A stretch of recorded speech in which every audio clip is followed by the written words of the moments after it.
పట్టిసీమ జలాలు రైతులకు వరప్రదాయినిగా మారాయి. కృష్ణా జిల్లాలో 2 ఏళ్ల నుంచి సరిగ్గా నీరందక నష్టాల పాలైన అన్నదాతలు ఈసారి ముందుగానే వరి నాట్లు వేస్తున్నారు. గతంలో ఆగస్టు ఆఖరి వరకు తడే కనిపించని కాల్వలు ఇప్పుడు పట్టిసీమ నీటితో జల కలను సంతరించుకోవడం కర్షకుల్లో ఉత్సాహాన్ని రెట్టింపు చేస్తోంది. ఈ నెలాఖరుకల్లా 3 లక్షల హెక్టార్లలో వరి నాట్లు పూర్తయ్యే అవకాశం కనిపిస్తోంది. కృష్ణా ప్రాజెక్టులు వెలవెలబోతున్న వేళ పట్టిసీమ జలాలతో గతేడాది సాగు చేసిన కృష్ణా డెల్టా రైతులు రెండో ఏడాది ఉత్సాహంగా నాట్లేస్తున్నారు. డిసెంబర్లో తుపాన్లు వచ్చే నాటికి పంట చేతికందేలా రైతులు ముందే నాట్లు వేసుకోవాలని పిలుపునిచ్చిన ప్రభుత్వం గోదావరి నదిలో 14 అడుగుల పైన ఉన్న నీటిని పట్టిసీమ ద్వారా కృష్ణా డెల్టాకు ఎత్తిపోస్తోంది. ప్రస్తుతం గోదావరికి వరదపోటు ఎక్కువగా ఉండడం వల్ల నీటిని మోటార్ల ద్వారా ప్రకాశం బ్యారేజీకి తరలిస్తున్నారు. అక్కడి నుంచి ముందెన్నడూ లేని విధంగా గత నెల 26న తూర్పు కాలువకు, 28న పశ్చిమ కాలువకు అధికారులు నీరు వదిలారు. దీనివల్ల 13 లక్షల ఎకరాలకు ముందే నీరందుతోంది. కాలువలు నీటితో తొణికిసలాడుతుండటంతో రైతులు సాగును శుభకార్యంలా ఆరంభిస్తున్నారు. చల్లపల్లి మండలం మేకావారిపాలెం రైతులు ఏకంగా ఆహ్వాన పత్రికలు ముద్రించి తమ చెంతచేరిన పట్టిసీమ జలాలకు పసుపు, కుంకుమ, చీర, సారే సమర్పించి వరినాట్లు ప్రారంభించారు.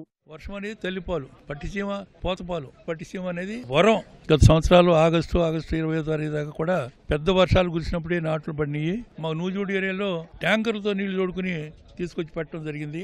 ఈ పట్టిసీమ నీరు వచ్చినాక అండర్గ్రౌండ్ వాటర్ అక్కడ కూడా పెరిగింది. ఇప్పుడు ఏదైతే మనం పట్టిసీమ వాటర్ తో ఇక్కడ మేము నాట్లు పెడుతున్నామో ఇదే కాలం కింద నేను ప్రెసిడెంట్. ఎక్కడి నుంచి వస్తున్నాయి? కృష్ణా నుంచి వస్తున్నాయి నీళ్లు. ఏ బ్యారేజ్ నుంచి వచ్చింది మన కిందకి? కేవలం పట్టిసీమ నీళ్ళ ద్వారానే వ్యవసాయం నిరుడు చేసుకున్నాం. తక్కువ నీళ్ళతో ఈ సంవత్సరం కూడా చేసుకోబోతున్నాం. నిరుడు కూడా ఇంతకన్నా సగం నీరు వచ్చినా కూడా 35-40 బస్తాలు ఒడ్లు పండి ఈ సంవత్సరం 45 బస్తాలు పండించాలని ఊపుతో మేము ముందుకెళ్తున్నాం. ఇటువంటి పండగ వాతావరణానికి వచ్చి ఏం జరుగుతుందని చూసి మాట్లాడితే బాగుంటుంది. దీని వెనకాల ఏం జరిగింది అనే దాన్ని మీరు భూతత్వంలో చూడకుండా ఎంతమంది రైతులు లబ్ధి పొందుతున్నారు, ఎంతమంది కళ్ళల్లో ఆనందం ఉందో ఒకసారి మీరు అంతా కూడా చూడాలి. దిగువన అసలు నాట్లు పడమనుకున్నామండి. ఒక 2000 ఎకరం తప్పితే మిగిలినంత పడిందండి నాట్లు.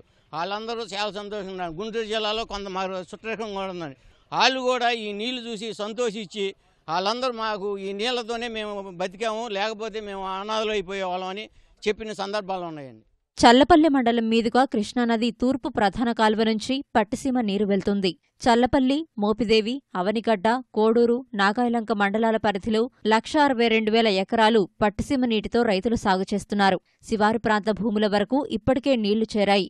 మరో 2 రోజుల్లో అక్కడ కూడా సమృద్ధిగా నీరు అందుబాటులో ఉంటుందని జలవనరుల శాఖ ఇంజనీర్లు చెబుతున్నారు.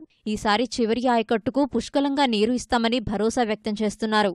కాలువకి మనకి 1900 క్యూసెక్లు నీరు ఇప్పుడు ప్రస్తుతానికి ఉంటే కనుక మొత్తం అన్ని పక్కలకి వాటర్ చాలా ఈజీగా తీసుకువెళ్ళొచ్చు.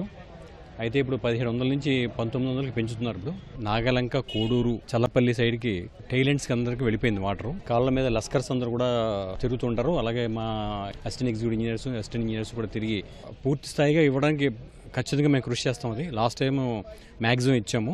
ఈ పట్టు లాస్ట్ టైం ఎవరికైతే ఇవ్వలేదో వాళ్ళకి ఖచ్చితంగా వాటర్ అందేలాగా మేము తప్పకుండా కృషి చేస్తాం. పట్టిసీమ జలాల అండతో ఈసారి రికార్డు స్థాయిలో పంటలు పండించి ప్రభుత్వ లక్ష్యాన్ని నెరవేరుస్తామని రైతులు పట్టుదలగా చెప్తున్నారు.